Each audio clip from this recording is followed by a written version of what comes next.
boqor burhaan boqor muuse iyo wafdi bilaaran uu hogaaminayay ayaa maanta waxaa si diiran loogu soo dhoweeyey degmada baran ee xarunta gobolka Sanaag. ujeedada safarka ay boqor burhaan iyo wafdigiisu ay ku yimaadeen degmada baran ayaa ahayd xal u helidda dhacdadii uu ku dhintay Allah u naxariistay Suldaan Xasan Cali Jibriil oo gacan ka xaq daran ku dishay 22kii bishii 9aad ee sanadkan 2018 inta u dhaxaysa degmada baran iyo Hadaaftimo.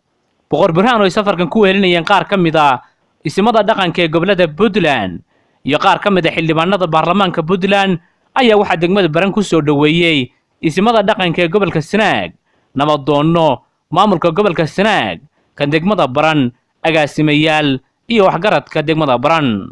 boqorka iyo wafdigiisa ayaa mid u gacan qaaday isimadii iyo waxgaradkii soo dhaweynayay. intaas kadib ayaa waxa wafdigan loo galbiyay hoyga uu ka degan yahay degmada baran Suldaan Siciid Suldaan Cabdisalaan. waxaana halkaas ku soo dhaweeyay boqorka iyo wafdigiisa Suldaan Siciid Cabdisalaan iyo qaar ka mid ah isimada dhaqanka ee gobolada Puntland. waxaana halkaas boqorka iyo wafdigiisa ku soo dhaweeyay Suldaan Siciid Suldaan Cabdisalaan, Suldaan Maxamuud Cali Shire iyo qaar ka mid ah isimada dhaqanka. boqorka iyo isimada sharafta oo la socda assalaamu calaykum waraxmatullaahi wabarakaatuh. marka labaad ku soo dhawaada baran weeye. mar haddii uu maalinba meeshay wax ka jiraan dhaqanka ah in sidaa loo tago waanu ku faraxsannahay imaantikiina insha allahu. soo dhawaadan leenahay. hawsha meeshan taalna waxaan leenahay allah inoo fududayo. meel fiican bay joogtaa, waa degan tahay, waa laydin sugaayey yar iyo weyn, waana laydinku kalsoon yahay. hadda waxaa laga yaabaa 20 cisho meelaha dhowr iyo 20 inay ka dhammaysay si silmiya oo nabadgelya oo sharaf leh laydin sugaayey. insha allahna waxaan jecelahay inay sidaa ku dhammaato. awalan waxaanu idin leenahay assalaamu calaykum waraxmatullaahi wabarakaatuh. waxaanu ka mahad celinaynaa sida quruxda badan oo aad noogu soo dhaweyseen gurigayagii.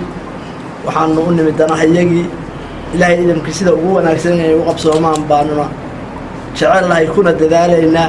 idinkana waxaan idinka rabnaa intay taalkiinu yahay inaad nagala shaqaysaan oo hawshaa nala fududaysaan. assalaamu calaykum. marka boqorka iyo isimada kale waa soo dhaweynaynaa. aad baan ugu mahadsantihiin safarka iyo hawsha weyn oo ballaaran oo aad soo xilqaanteen oo aad ku timaadeen gobolka. waa idinku soo dhaweynaynaa. wixii la fududayn iyo wixii gacan aan nooga bahataanna diyaar baan diranahay. waan idin soo dhaweynaynaa. ilaahay waxaan idinka rajaynaynaa in boqorka iyo garbihiisa isimada kale in ilaahay hawshaa ku guuleeyo si niyada oo niyad sana oo daacadnimo ah sidaan kolba ku aqaano ragga oo aan wada shaqaynay baan ku ogahay inay ku dhammaanayso. marka ilaahay waxaan u rajaynaynaa inay ku guulaystaan. ugu dambayntana boqor burhaan boqor muuse iyo wafdigiisa ayaa waxay booqdeen qoyska uu ka geeriyooday Allah u naxariistay Suldaan Xasan Cali Jibriil. waxaana halkaas boqorka iyo wafdigiisa ku soo dhaweeyay Suldaan Maxamed Suldaan Xasan Cali Jibriil iyo qaar ka mid ah nabadoonnada yogaasyada dhaqanka. Suldaan Maxamed Suldaan Xasan Cali Jibriil oo ah wiilka uu dhalay Allah u naxariistay Suldaan Xasan Cali Jibriil ayaa waxa uu sheegay inay ku kalsoon yihiin isimada dhaqanka ee Puntland ee ugu horeeya boqor burhaan boqor muuse.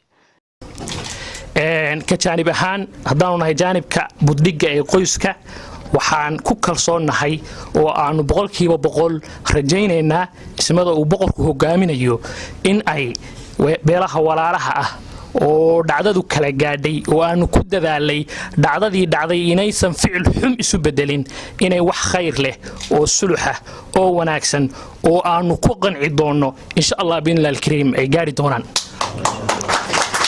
tan labaad isimada waxaan leeyahay barasho wanaagsan. in badan hore isumaynaan arag barasho wanaagsan. tan saddexaad arrinkan aad u timaadeen ee nabadeynta aad baan horta idinkaga mahad celinaynaa. waxaana ilaahay idinka baryaynaa inaad sida ugu wanaagsan oo ilaahay agtiisa wax ka ah dadka dhexdiisana wax ka ah ay ku dhammaato ilaahayna idinku guuleeyo. assalaamu calaykum waraxmatullaahi. boqor burhaan boqor muuse ayaa uga mahad celiyay bulshada degmada baran isimada dhaqanka iyo maamulka gobolka iyo degmada soo dhaweynta ay maanta u sameeyeen isaga iyo waftigiisa. waxaanu u nimina waxa weeye miisaanka ay arrinkan u leedahay iyo miisaanka iyo aan siinay inaan kulliga soo wada xaadirno tacsida iyo haddii alla idmaayo hawsha gelideeda intaba insha Allah. aad iyo aad baad mahadsantihiin soo dhaweynta iyo insha Allah qalbiga wanaagsan iyo sida sharafta leh aad noo soo dhaweyseen annaguna waxaanu la nimi niyad wanaagsan iyo qalbi saafiya waxaanu runtii leenahay mar labaad iyo mar saddexaadba aad iyo aad baan u mahadsantihiin maanta oo ay bishu tahay 21 Oktoobar 2018 waxaan magaalada Baran ee gobolka Sanaag ku soo dhaweynay isimada reer Puntland qaar ka mid ah oo hogaaminayo Boqor Burhaan Boqor Muuse isimadaas oo xasan Ismaaciil Xasan Nagari TV-ga idaacadda dowladda Puntland Baran